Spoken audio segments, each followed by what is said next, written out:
There are two kinds of animals in this world, predators and prey. No one watches a leopard chase down a gazelle and denies that the gazelle has a right to use its hooves and horns to protect itself from the predator. But there are people in this room tonight and all across the country who would deny that same right to self-defense to other human beings. Such people seem to think that the way to stop the leopard is to cut the horns off of the gazelle, that by somehow making it easier for the predator will simply go away. My friends, this is insane. When you make it easier for the predator, you get more predators. So let's start with the so-called assault weapons, more properly known as semi-automatic rifles. In 2011, the total firearm murders came to 8,583, according to the FBI. Now, during that time, the total murders committed by rifles, all rifles, not just semi-automatic rifles, were 323. That's 3% of all murders.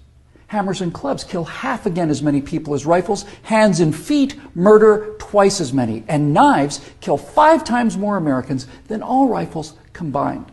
Preventable medical errors kill about 98,000 people per year. Medical malpractice kills more than 12 times as many people as are murdered in the U.S. each year. That's more than 300 times the number killed by all rifles, not just the so-called assault rifles. And yet, no one talks about limits on hammers or knives or doctors or hospitals. No one does that because the good we perceive from hammers and knives and doctors far outweigh their perceived harm. And yet, studies show that firearms prevent anywhere from 800,000 to over 2 million violent crimes every year. The lowest estimate means that 100 times more violent crimes were prevented with firearms than the total murders committed with firearms. That's 100 times as many.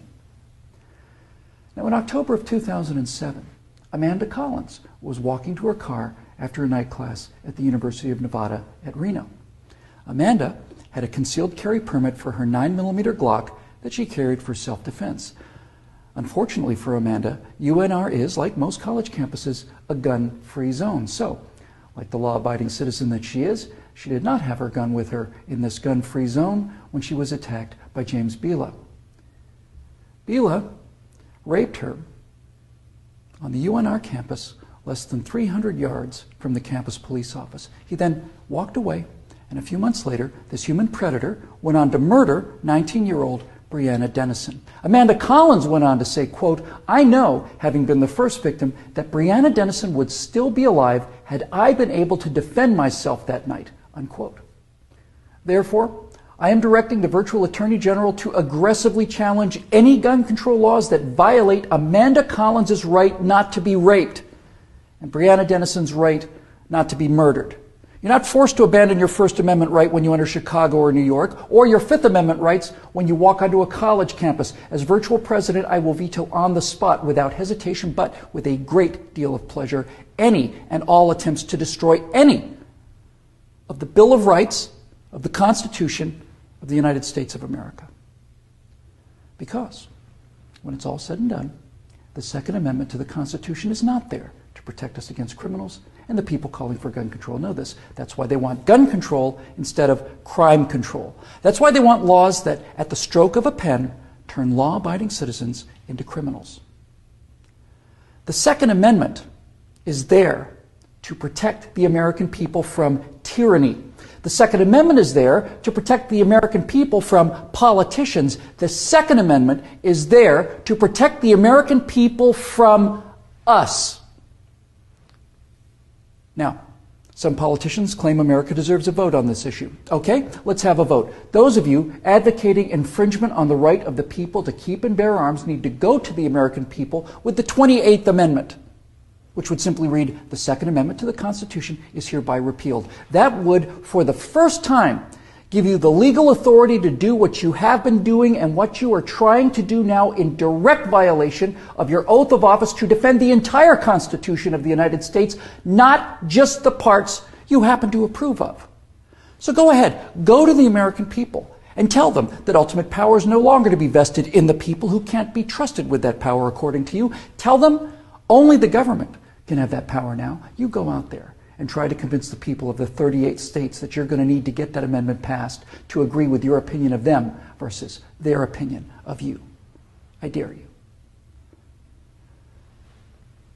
12 million unarmed men, women, and children were unable to resist being murdered by their own National Socialist government in Germany. Perhaps 50 million unarmed men, women, and children were murdered by their own Union of Soviet Socialist Republics. 50 million Chinese murdered by their own government under Mao, who also disarmed his people. And in Cuba, and in Vietnam, and in the killing fields of Cambodia. Now you say that can't happen here? You say we're protected? By what? By the Constitution that you're in the process of destroying? You are in violation of your oaths of office by so much as introducing this legislation, let alone passing it. My fellow Americans, the previous inhabitants of this chamber watched as 100 million people were murdered after being disarmed by their own governments. Every single one of those men, women, and children were as real and precious and irreplaceable as the children at Newtown. And I tell you here and now that I will be damned if I will let that happen to the American people.